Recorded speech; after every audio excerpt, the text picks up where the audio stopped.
Hello everyone, don't forget to like, comment, subscribe, and hit that bell icon. Let's get into this video in my truck. Right now I'm staying inside because it's kind of cold outside.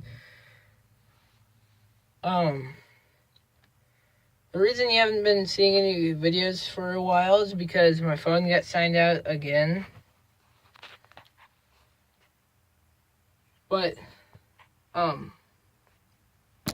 I got signed back in, so now you're going to start getting a couple videos.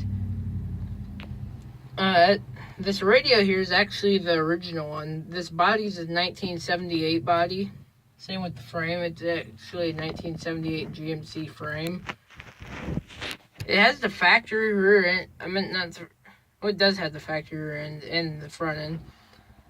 It has the factory transmission transfer case. In the transfer case or the transmission, one of them is in very bad condition. Probably the transfer case, because every time you move that shifter, like if you put it in a different gear and then put it back in that, like none of the gears work in the transfer case. You have to keep shifting it around until it finally gets into a gear. It's probably the transfer case, but the gasket was replaced on the transmission. And it wasn't put on right, so the transmission leaks. That's why, and later in the video, you might see a big puddle under the truck. It's the transmission. The factory dash was brown in this, but I took it out and put this one in. The truck had AC and heating and dual tanks on the two-wheel drive frame, because this body came off a two-wheel drive frame.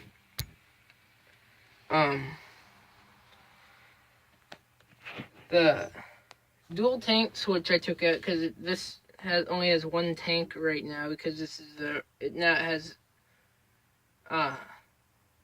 it's on a different body. The old two-wheel drive frame had two gas tanks,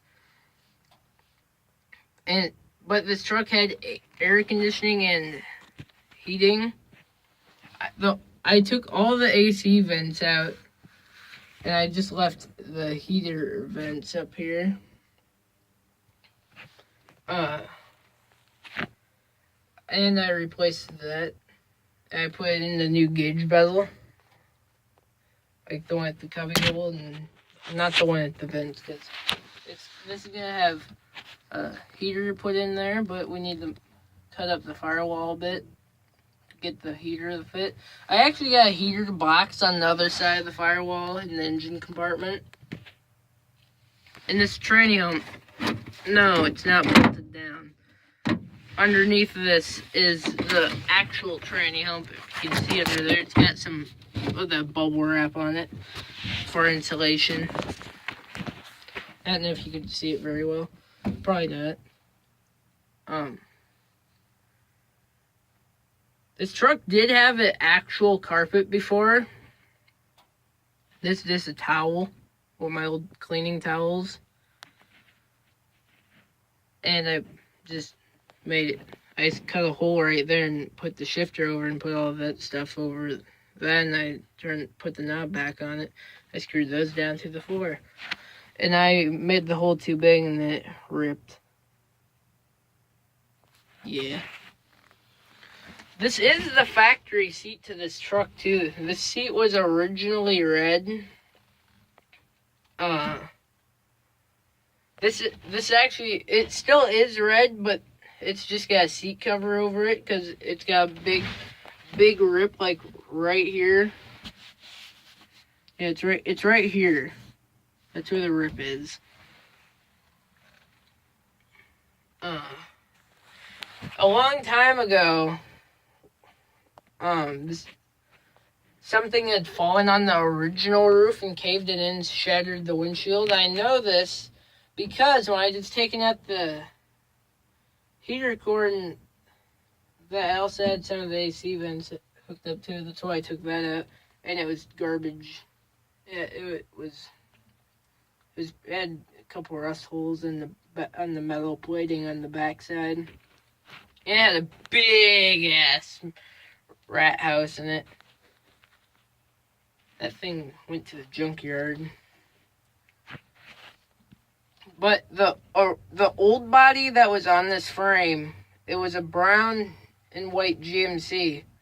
The only piece that was left brown on this truck before we replaced the body was the cab.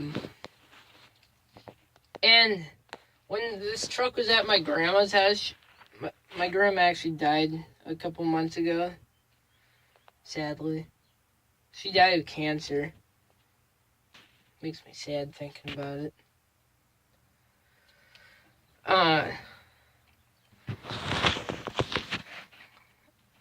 Yeah, but when it was parked at my grandma's, like this is my Uncle Rob's truck. He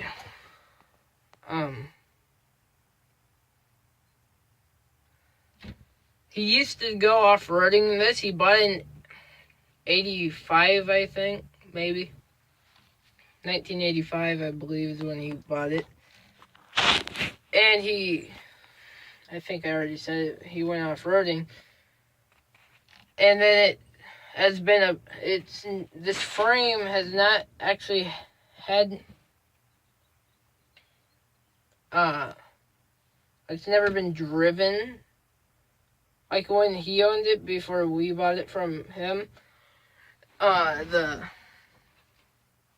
truck sat for like 13 years. But it was also a bunch of different colors. But as I was saying, when it was at my grandma's house, he said I could play in here since he didn't use it no more. Like, it was, and again, this wasn't when it had the other body on this frame. You know what? My steering wheel's loose. There, that problem's fixed. Yeah, I can tighten up the bolt. This is an 80s steering wheel. The other one, when we've got this body, the other one, this was broken right here and it was deteriorating. This one was the only one I could find. I still have the horn button to the other steering wheel. It's in good shape. I repainted it too. When I put this in this blue dash, it did not have these cracks in it. Those got there recently, and I don't know if you can see that. That crack's new too. Oh,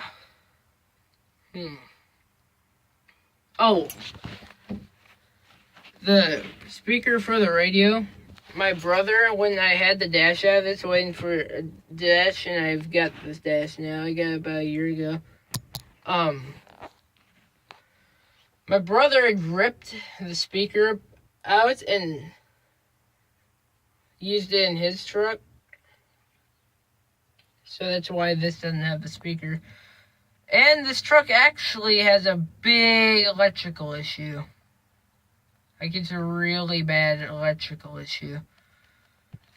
The only gauge with it takes electric that works is this one, and the only light that works is that one. Like, when I first put in this gauge cluster, this isn't the original gauge cluster, but the speedometer gauge is that's the original plating. The back side of it's not. None of the needles are original in here. Those are 80s needles, and that's an 80s gauge. The wipers don't work because of the electrical problem. I've changed all the fuses and they still don't work. The lights work, surprisingly. I'll turn on the key. Prove. Oh, never mind. Wipers are fixed. I guess when I took the fuse box out the other day, I guess I fixed the wipers.